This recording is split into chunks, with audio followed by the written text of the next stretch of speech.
Hey everyone, it's Manda here. Welcome to Yachting International Radio. And I'm stoked today because I'm here with the amazing Jennie Milton, who's a really amazing snowkiter and kiteboarder in general.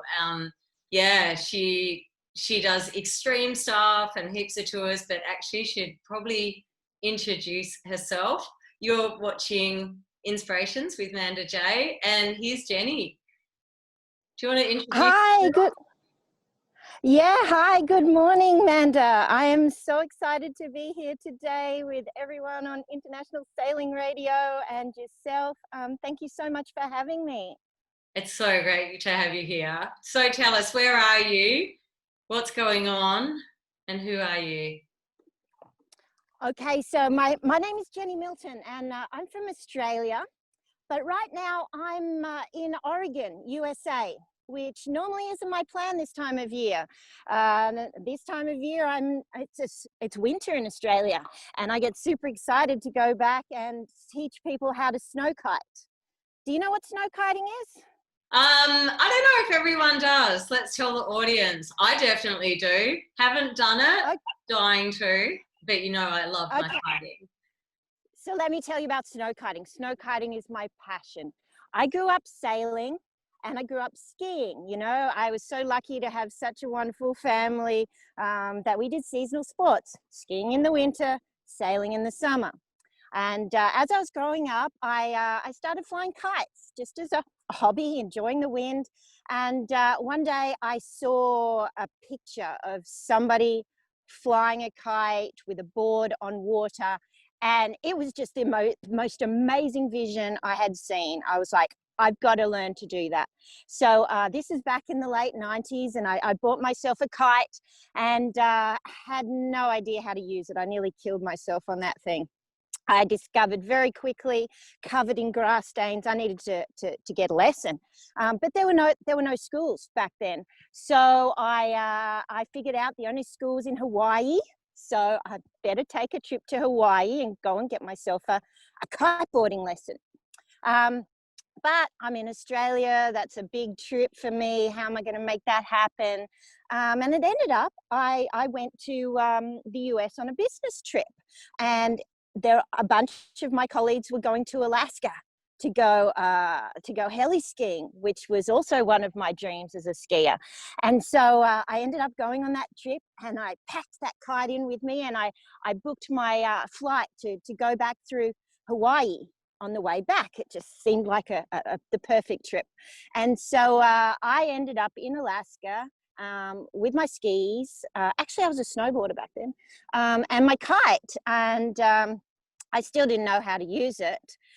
But one of the heli ski guides up there was a windsurfer, and we'd sort of, started chatting, and he had a couple of trainer kites that he'd started using on snow. And so when the weather wasn't suitable for heli to go out and for us to go heli skiing and make that dream come true, it was stormy, it was windy, people didn't know what to do. They called them down days. For me, I was pretty excited for a down day because I got to hang with this really cute guy, and we got to go out with these trainer kites and practice with the kites on snow. And it didn't take us long before we wanted to up the antes and put our snowboards on, and quite quickly we figured out this kite could tow us with our snowboards on backwards and forwards, tacking backwards and forwards, and we called it snow kiting. And back then, there weren't too many people doing this, but I went to Hawaii after Alaska, and I had my kite lessons, and I learned how to kite on water. And since that moment, I've been trying to use my kite all seasons. I use it in the summertime on the water, especially in the waves. That's my favorite. And I love to use my kites in the winter on snow. It works really well with skis or snowboard, and it's a fun way to enjoy the snow out in the backcountry, away from the resorts. There's no lifts out there. You can hike, but what if it's just a big flat open lake where I am now? I'm standing on a lake that could possibly be frozen in the wintertime, and we could put our kites up and get towed across. It's a really fun activity. So much fun, and I'm sure there's plenty of kiters watching at the moment, but I don't know if everyone's done the kite ski kite part, the snow kite. Yeah, that's Kite it's cool. skiing, yeah, So snow what do kiting. you And you know what? yeah, you've been doing some before COVID came and we had travel restrictions. You've been doing some cool trips and taking people on adventures. And are you getting back into that? And tell us about that. I think heaps of people would be interested. Yeah, so as I was mentioning, I'm normally back in Australia running tours this time of year, and I'm really sad that I'm not there for all my friends and adventure athletes out there. But I am planning all my tours for the US this year. People are still allowed to, travel around. There are some state mandates still in place, and I'm hoping that by the winter we're going to be able to travel. I'll be in Montana, and I'll be running some snow kites in Montana locally. And then the plan is still to be up in Alaska during March and April. April, snow kite month up in Alaska. It's amazing up there. And the plan is to be running some tours and taking people out up there. There's been an amazing glacial carving at the Valdez Glacier, which is one of my playgrounds, and the pieces of ice have floated off into the lake, and that lake is going to freeze, and during March and April we get to play around icebergs that are frozen in a lake, so therefore it becomes safer for us to play around them. They're not going to tip over. We get to ski, explore, and when I'm not snow kiting, that's definitely what I'll be doing, exploring around the glaciers. So the trips that I run up in Alaska are not just for the extreme junkies. Bring your wife, bring your family. There's something to do for everybody in Alaska. It's really special up there. So how long do people come for? Is it like a set week, 10 days, 2 weeks, anything? I run a specialized trip for 10 days for people who are kite surfers. They're already kiters on water. They've got their own kites. They come up and we do a multitude of activities traveling around in RVs for that 10 days. But I'm super flexible. I'm up there all the time. So I'm happy for people to contact me and come out for a day, and I'll show them the areas. And they might just be happy to stay in their RV and kite in that one spot the whole time. So yeah, whatever fits in with your schedule is perfect with me. Just give me a call, and I'll help anybody organize a dream trip to Alaska. Ah, you're beautiful. I can't wait to do that. So inspire us. What's been your, if you could pick one, what was your all-time best moment on the snow? Well, I would like to share with you a moment that was super special to me, and that was the Red Bull Ragnarok. That is a snow kite endurance race that they hold in Norway every year. Unfortunately, it was cancelled this year, but I'm still loving my memories from last year's race. So I'll share those with you. It's a 5-lap, 150-kilometer race that takes 5 hours. It's sailing. You guys all understand sailing. You know, we put marks out there and we have to sail around them. But it's not flat like the ocean or the lakes. It's mountainous, so you can't actually see the marks. We'll be given a topographical map in the morning at the briefing. We don't know the course until that time, so you can't really just train. You don't know where the area is going to be. So you're then given that map, and you can either choose to put the GPS readings in or I like natural navigation. My dad taught me to sail out at sea when I was a little girl, and my mum taught me to use the stars and the terrain of the shoreline, and I love that.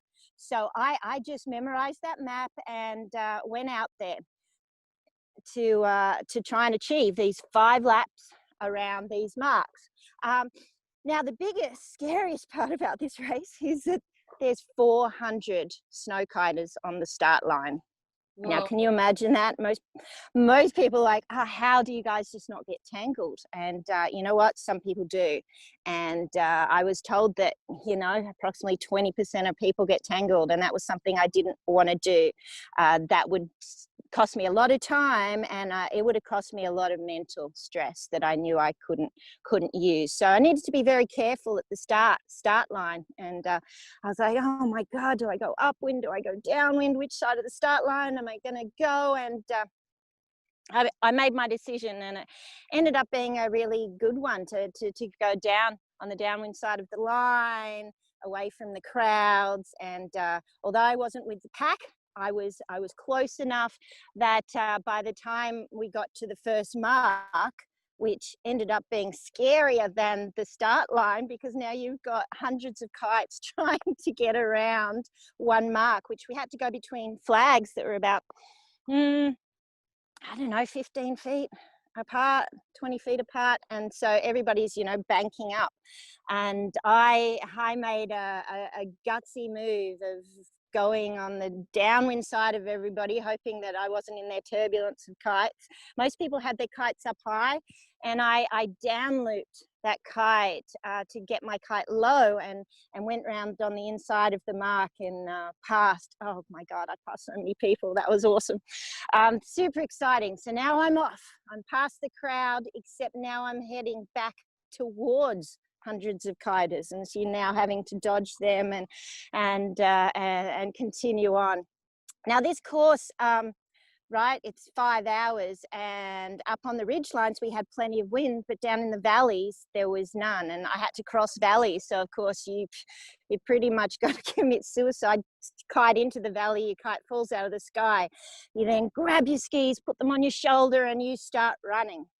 You make a decision whether to pack your kite up, or whether the snow is smooth enough that you can drag your kite to where the wind flow now is. It's all about reading wind in the mountains, which is one of my passions and my challenges in life. And I was lucky to get back up to a ridge line, get my kite up, and continue on with this race. Now, the tricky thing about this race, when I spoke to people who had done it before, was the endurance, the mental side of this race, because it is physically grueling. Most people give up after the first lap, you know, and most people are just stoked to finish one lap. But I'm quite a competitive person, and you know, I dream of winning.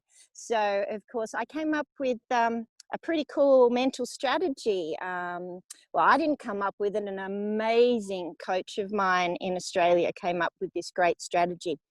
And he said, okay, Jen, we're going to choose 5 people, or 5 things for each lap. And that's what's going to keep you going. So the first lap I did for my dad. You know, my dad taught me to sail. My dad taught me to navigate. My dad taught me to ski, all the things I needed to win this race. But my dad passed away. So this was a pretty special moment to take him with me on this journey. And I really believe he was there, proud of me, and helped me figure out the navigation, because the first lap was all about navigation.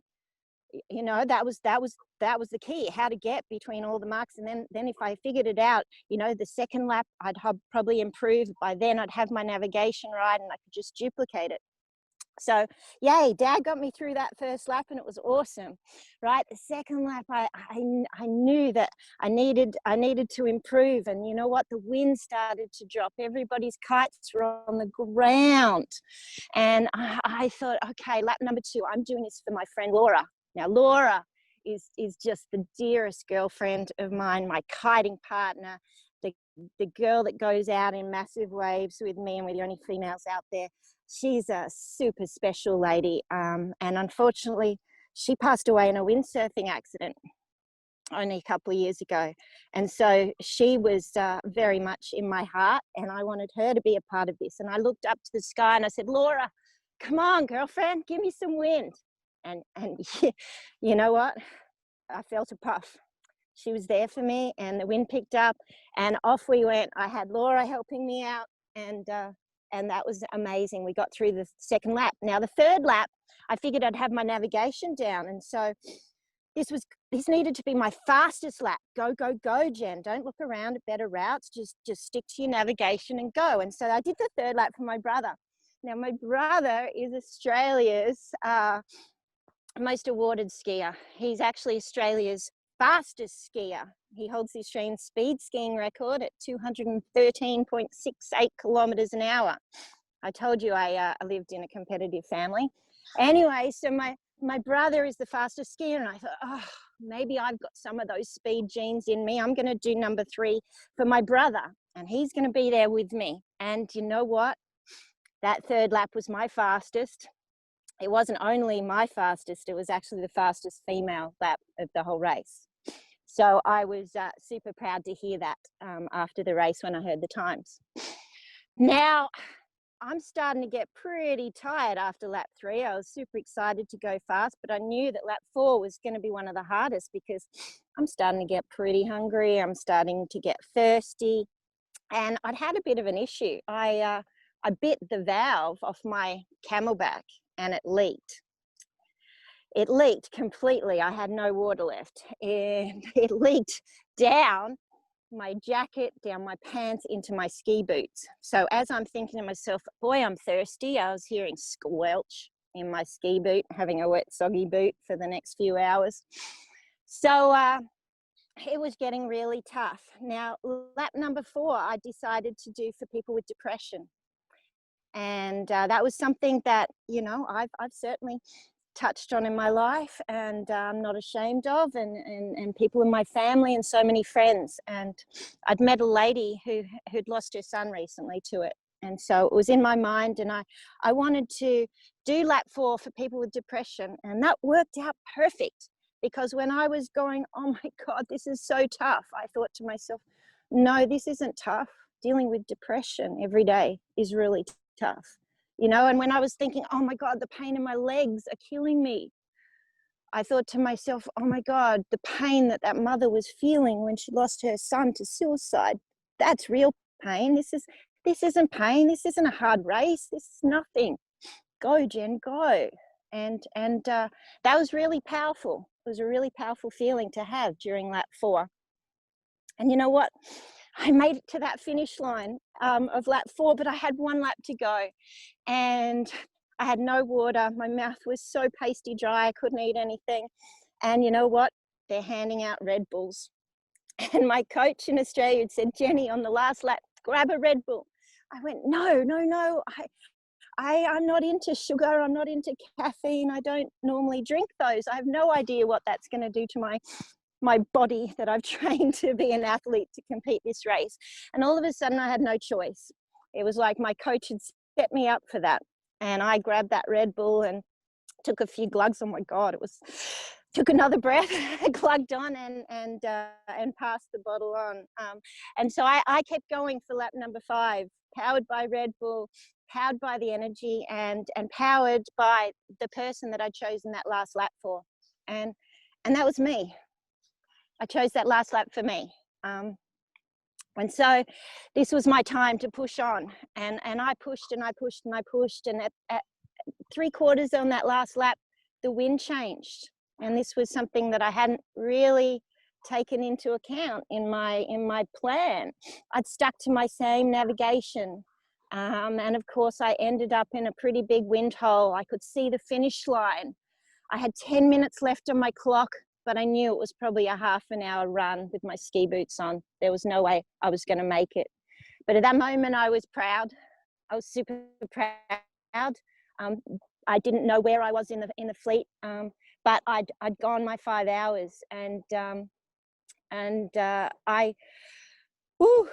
I started packing up my gear, and a skidoo came and towed me back to my base camp of gear, and there was a little bit of water in my bag, which I drank, but that wasn't enough. And sure enough, I took 3 steps and collapsed. I collapsed from dehydration, from exhaustion. I'd used absolutely everything I had. And luckily someone saw me, and the first aid guys came over and rescued me, brought me back to life, and escorted me back to the bus. And I found out at the ceremony later that when the wind changed, the amazing Steph Bridge, who you may know in the sailing world, she's just incredible. She had noticed that wind change and had changed the direction of her course. She stayed up on the ridge line. She backtracked. Oh, what a smart move that I hadn't thought of. But you know what? I got a second place. I got second in the Red Bull Ragnarok, and I was so proud. You can still hear the emotion in my voice now. So that's my inspiring story for you today. Oh, wow. I didn't expect that. That was just amazing. Thank you for taking us on that journey. It was just so cool. Thank you so much. And congratulations. What an achievement. Thank you. Thank you so much, you know. And so cool. And I think a lot of us can learn a lot from dedicating every lap, you know, and it doesn't have to be in sport. It can be in life, or you know, for these guys, there's a lot of, you know, yachties out there that do big ocean races or crossings, or even just have long, you know, charters, and you could dedicate each day or week or month, you know, to someone you love and just charge it. And I think, you know, if we all took that on board, we'd be happier beings. Yeah, what a mental strategy. And I can't thank James back home in Tabari, Australia. Thank you, James. What an amazing mental strategy that worked. And I hope other people could implement that tool in their life too. So what about, have you got a scary story? What's the scariest story? Oh boy, I have lots of scary stories. Really? You want to hear a scary one now? Yeah. I've just inspired everyone. I'm going to scare the crap out of them. So yeah, fear's been something that I've been dealing with in my life a lot. Being a big mountain skier up in Alaska, I learned to conquer fear very early on in my skiing career. It's really scary to stand on top of a big mountain knowing there's avalanches around, and you know, conquering fear has been something that I've worked on all my life. It's something my brother and I both feel is one of the things that sets us apart as athletes, is being able to conquer that fear. And that doesn't mean we're fearless. I mean, I'm a scaredy cat. Seriously, I'm a little scaredy cat. But I know how to push through that fear if I want to achieve something, and it's okay. You know, I've done it many times and I've survived those fears. So I'm going to tell you about a scary story that happened to me last year, which was one of the scariest stories of my life. And I believe my fear training came into practice on this one. I was up in Alaska in a town called Kaktovik. And I was up there to teach kids how to fly kites, which was so cool. And I knew that this was polar bear territory, and I love polar bears. I'd seen them before, and so I was super excited to go up there. And I started, you know, having these dreams. What if I was snow kiting and I saw a polar bear and it started chasing me? What would I do? You know, could I outrun it? And I'm thinking, well, that depends on wind speed, you know. What would happen? And these were just, you know, funny dreams that I was having in my head. But the fact was, when I got there, I was told it's not polar bear season. You won't see one, Jen. You need to come back in a couple of months. And I was like, oh, that's a shame. You know, they're all out on the ice. That's okay. There were heaps of rad pictures of polar bears around the town. Anyway, when I arrived, so did the windstorm. They don't call me Windy Jen for nothing. I arrived and the Beaufort Sea turned on.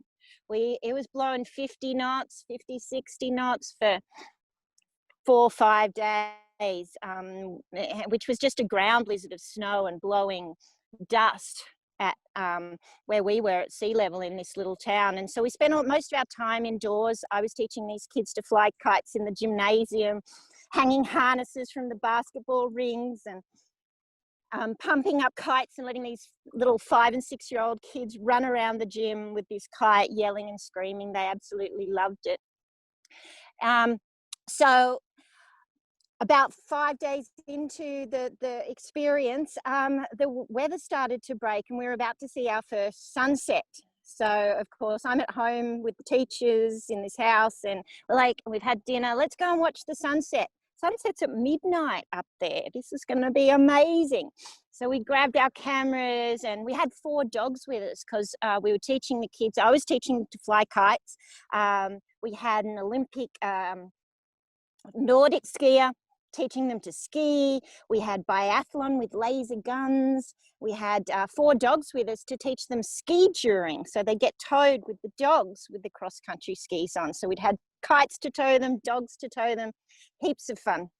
Anyway, so we took these dogs out for a walk, and one of the teachers said, "Hey, Jen, grab your trainer kite." I'm like, "Sure, no problem." I hadn't had my kite in the sky the whole time I'd been there. So I grabbed this little mini trainer kite. It's still blowing.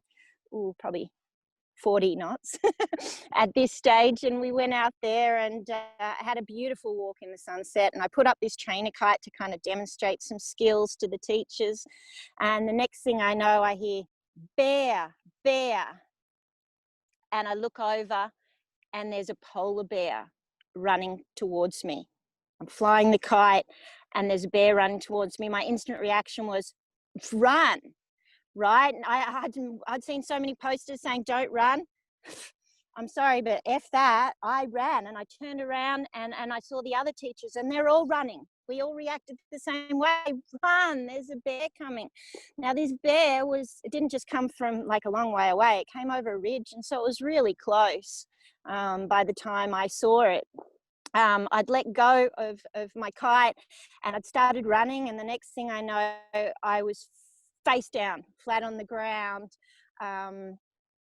with a bear chasing me. And I thought, oh my God, I'm that slowest runner.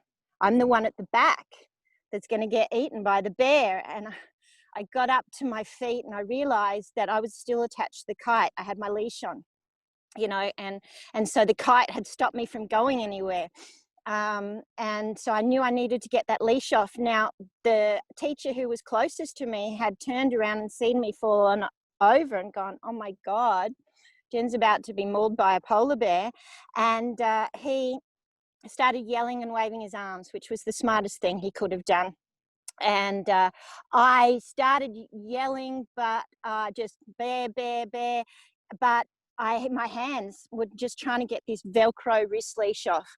So in terms of distance, I knew how far my kite was away. I had 25-meter lines on my kite, and the bear's now closer to me than my kite. And I'm thinking, oh my God, this could be it. And to see a lopping, I'm going to call it lopping as those polar bears do, bear running towards me at pretty high speed with eyes focused on me was one of the scariest moments of my life. But I just kept fiddling with this Velcro wrist leash. And finally that Velcro wrist leash came off.